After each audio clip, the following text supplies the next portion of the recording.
জাহান্নামের অবস্থা এত ভয়ঙ্কর হবে, জাহান্নামের ভেতরে লক্ষ লক্ষ কোটি কোটি কাফির মুশরিককে দেওয়ার পরেও জাহান্নাম বলবে হাল মিন মাজিদ, আরো আছে নাকি, আরো দাও।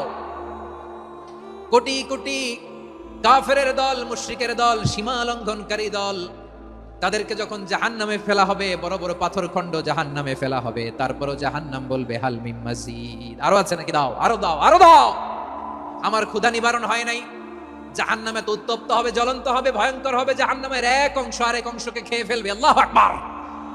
ফেরেশতারাও টালমাটাল হয়ে যাবে। জাহান্নামের রক্ষী ফেরেশতারা কি করবে তারা নিজেরাও বুঝতে পারবে না।